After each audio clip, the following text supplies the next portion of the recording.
सर्दी का मौसम शुरू हो रहा था। यही वजह थी कि सर्दी की वजह से हर जीव को अपना अपना खाना स्टोर करने की फिक्र होती। दोस्तों, आज हम आपको एक स्नेल की कहानी सुनाने जा रहे हैं जिसका नाम शैली था। दोस्तों, स्नेल्स बहुत ही धीमा चलते हैं, यानी कि आसान लफ्जों में कहें तो वो बहुत ही ज्यादा स्लो होते हैं। उनको तो एक जगह से दूसरी जगह पहुंचने के लिए बहुत वक्त दरकार रहता है। उस दिन शैली अपने घर में आराम कर रही थी। लगता है सुबह हो गई। कितनी सुंदर सुबह है। शैली अपने घर से बाहर निकली तो सामने ही उसको चेरी का पेड़ नजर आता है। वाव, यमी यमी। यहाँ तो ढेर सारी चेरीज नजर आ रही हैं। मैं तो यही चेरीज खाऊंगी और इन्हीं का नाश्ता करूंगी। शैली ने पेड़ को देखते ही ठान लिया था कि वो इस पेड़ पर चढ़ेगी और वहां से चेरीज खाएगी। जबकि शैली ने जिस पेड़ को देखा था वहां कोई चेरी नहीं लगी थी, केवल वहां पत्ते ही थे। दोस्तों, शैली एक स्नेल थी और स्नेल होने की वजह से वो पहले ही भांप लेती थी कि उस पेड़ पर क्या लगेगा, क्योंकि वो जानती थी कि चेरीज तक पहुंचते हुए गर्मियां आ जाएंगी। शैली पेड़ पर चढ़ने का इरादा कर रही थी कि रास्ते में उसे रानी चींटी दिखाई देती है। अरे शैली, तुम कहाँ जा रही हो? बड़े दिनों के बाद बाहर देखा है तुम्हें। अरे मैं तो यही थी रानी, तुम्हें ही फुर्सत नहीं मिलती। तुम कभी अपनी सहेली की तरफ आ ही जाया करो। हाँ हाँ बहन, जरूर आऊंगी। आप बताओ, तुम ऊपर पेड़ की तरफ क्या लेने जा रही हो? अरे नहीं, कुछ नहीं, मैं ऊपर चेरी खाऊंगी, इसीलिए मैं जा रही हूँ। शैली की बात सुनकर रानी ऊंचा ऊंचा हंसने लगती है। अरे क्या बात कर रही हो शैली तुम?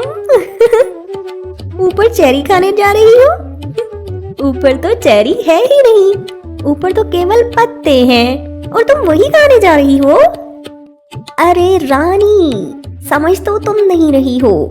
जब तक मैं वहां पहुंचूंगी वहां चेरीज ही चेरीज होंगी। तुम फिक्र मत करो। ठीक है शैली, जैसे तुम्हारी मर्जी। रानी ऐसा कहकर चली जाती है और स्नेल अपना सफर जारी रखती है। वो आहिस्ता आहिस्ता रेंगते हुए थोड़ा ऊपर पहुंच गई थी। तब तक सर्दी बहुत ज्यादा हो गई थी, इसलिए उसके पास उसे कोई जीव दिखाई नहीं देता। शैली थोड़ा आराम करने के लिए एक टहनी पर रुकती है।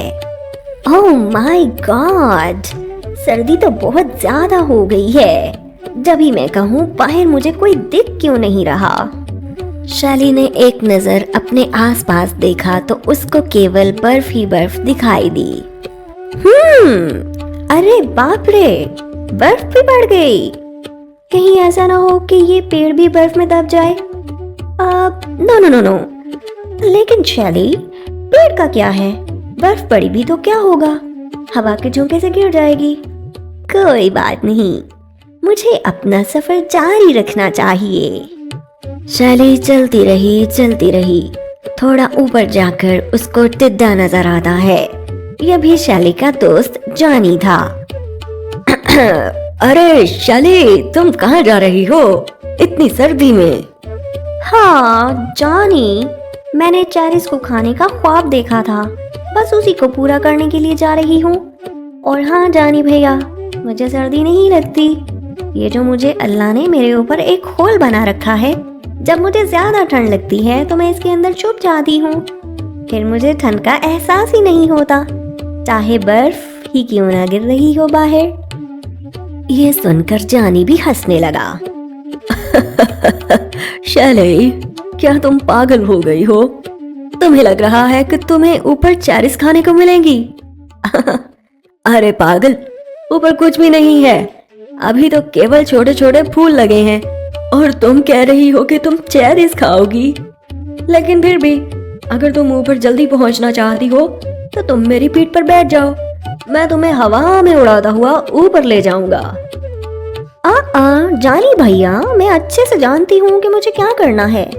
प्लीज मेरा हौसला मत तोड़ो, मैं वैसे भी ऐसे ही बहुत खुश हूँ। ओके ठीक है, मैं नहीं तोड़ता तुम्हारा हौसला।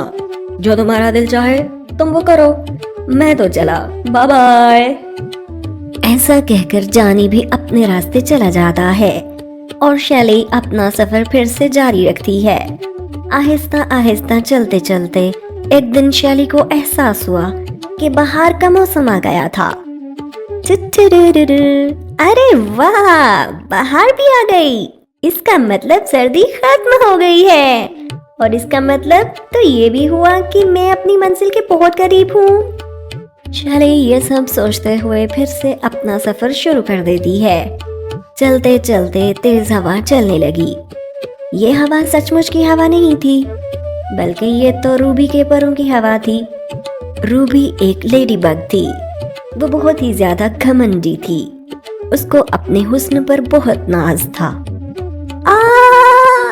रूबी, अपने पर फड़फड़ाना बंद करो, मुझे तेज हवा लग रही है। रूबी आहिस्ता आहिस्ता शैली के पास आती है। क्यों शैली, तुम्हें अच्छा नहीं लगा कि मैं तुमसे मिलने के लिए आई हूँ और मेरी खूबसूरत पर तुम्हें हवा मुहैया कर रहे हैं?